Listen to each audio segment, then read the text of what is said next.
A big thank you to PlayStation for sponsoring this content. Hi, I'm Opalink Cosplay, and a few months ago these guys asked me to make this guy, so I'm gonna show you how I did that.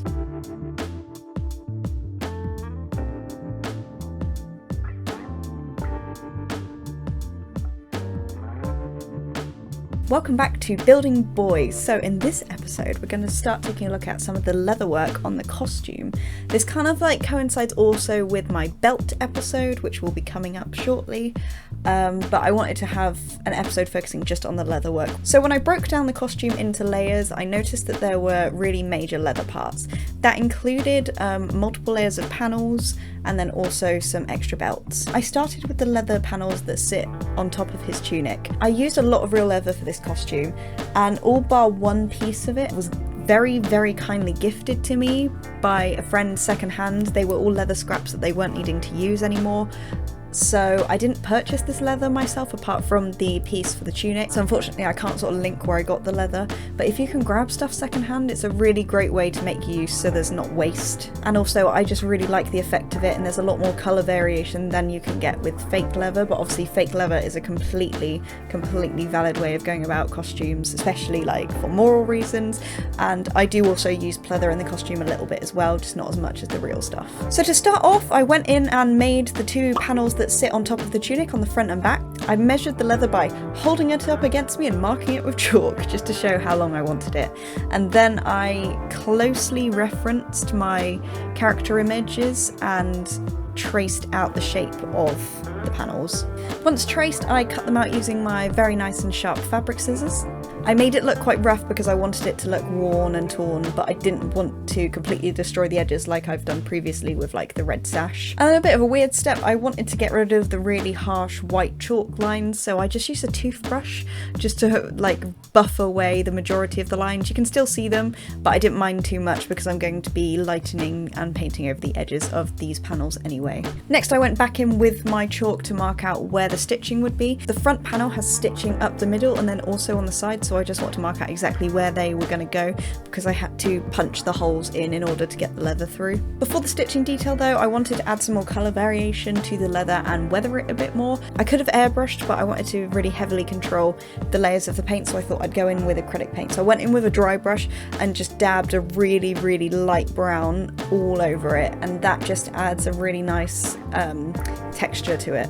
Once I've added that really basic layering, I then go in with a lighter mix of a pale yellow and white to the edges, and this is just to make it look dirty and dusty, and also obviously a lot of Ragnarok is set in snow, so I wanted it to look quite white and pale on the edges, as if obviously it's been dragging through snow and snow's being kicked up all over it. I really like how this came out. Obviously the way that the seams are stitched, it's meant to be the material stitched together, but I didn't want to cut apart the leather and sew it back together because I knew it would possibly sit weird.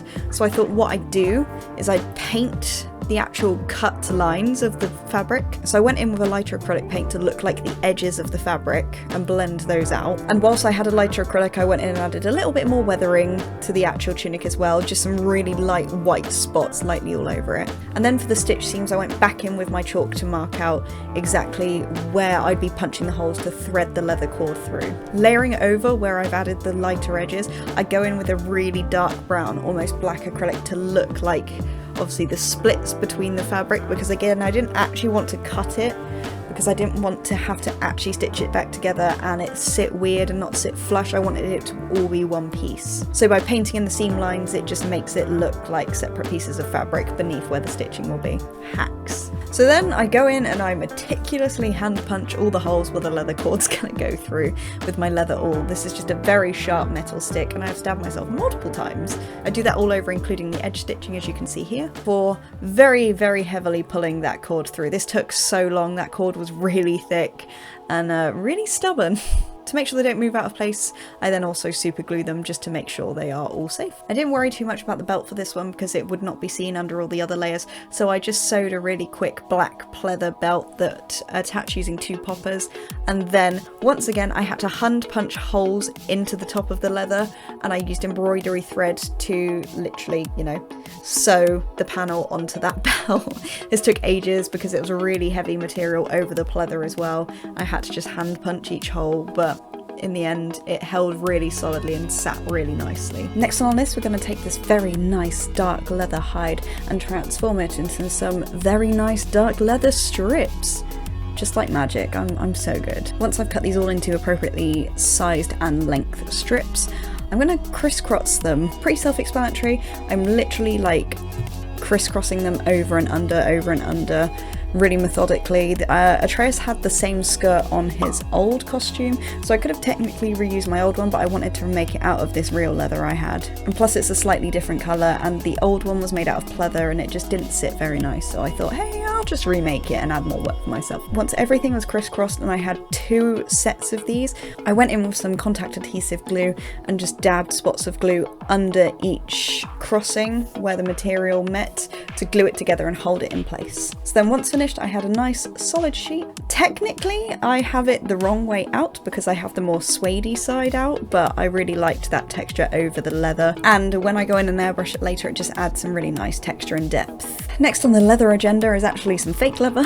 Atreus has this awesome little leather bracer, and as soon as I saw this, I knew exactly how to be making it. It's the exact same method I used before to make Link's bracer from Legend of Zelda Twilight Princess. It's a really cool technique that I sort of taught myself that I've not really seen done before, where you layer foam upon foam to like make the 3D pattern below it, and then gluing on pleather on top and sewing it down so it fits the design beneath it. So I traced out the shape of the bracer just to give myself a rough little pattern, and then I cut said pattern out and just measured it up against my arm to make sure it was the correct size. And then this pattern was quite complicated. It's like a dragon. It's either a dragon or a wolf. I think it's meant to be more so a wolf because obviously Atreus is represented by a wolf. So what I did is I took the direct reference image I had of it, slapped it into Procreate, and then traced over it.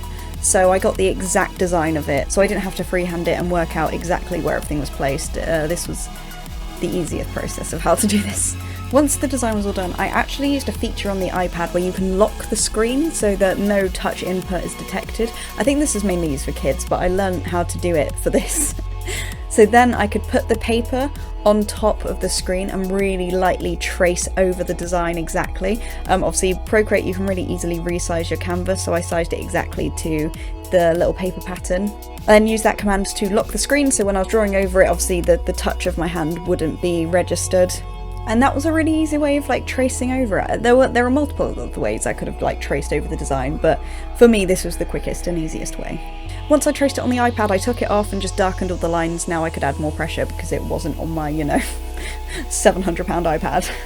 I also added a few extra guidelines and details true to the reference image. Once that pattern was all done, I traced the bracer pattern onto some just craft foam from the craft store and cut that out to shape, as this would be my base for the whole bracer.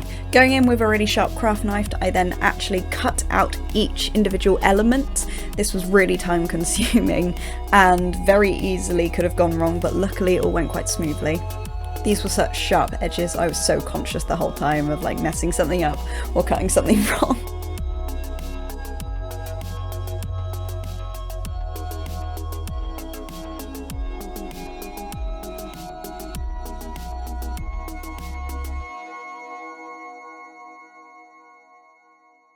And then we moved on to what looks like a really screwed up science experiment. So the way that this works is that I have the foam base of the bracer, and now I've cut out all of the individual patterns. I layer them on top and pin them in place just so I know exactly where they sit. Once those are all pinned in place, I take a pencil and just trace exactly where they sit, so when I take them back off to add glue to them and put them down, I know they're going exactly in the same place and they're going to sit exactly flush against each other, because as you can see it's a really close design and it's really easy to like put them in the wrong place. Taking my contact adhesive again, I then stick the foam back onto where I trace the patterns. I was really stringent with this. I wanted this to look as nice and neat as possible.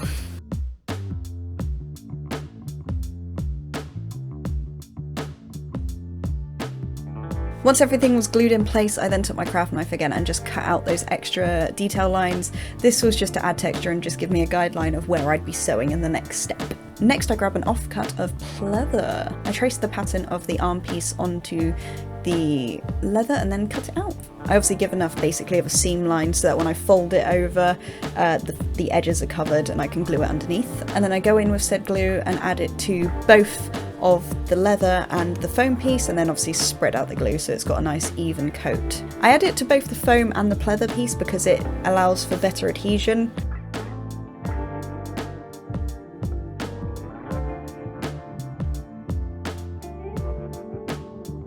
Once it's glued in place, I start the arduous task of hand stitching with just normal thread exactly around where the pattern is.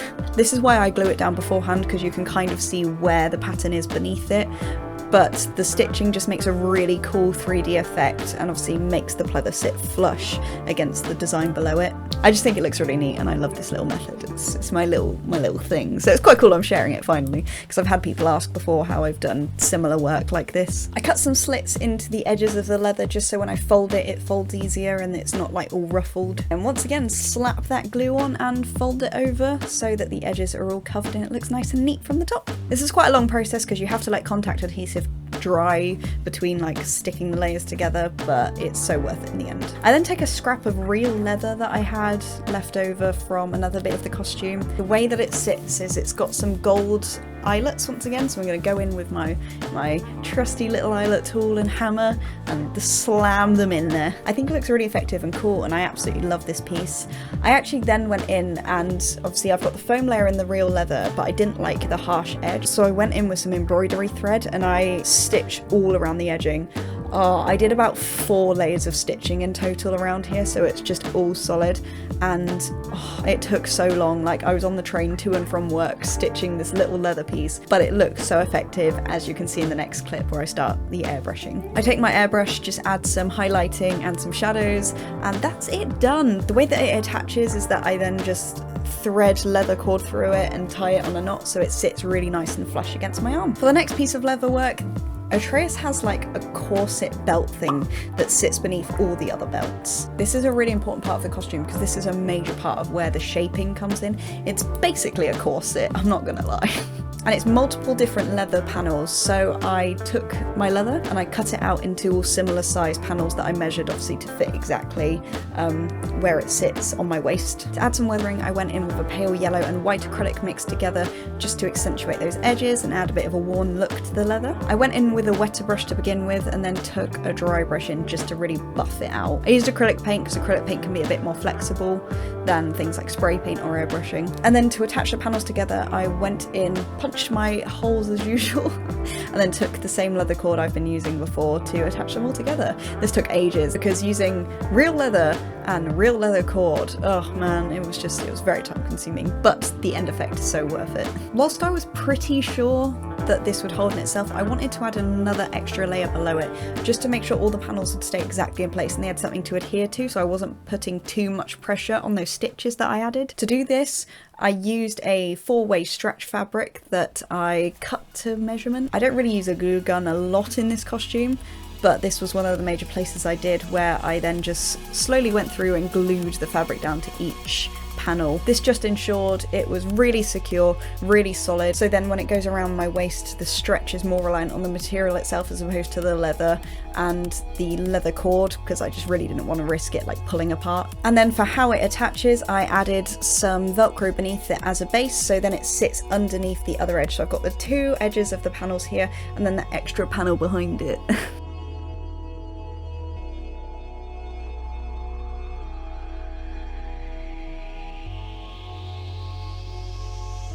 And then to stay true to the reference, I marked in where I'd be putting more eyelets to thread through leather cord to hold it all in place.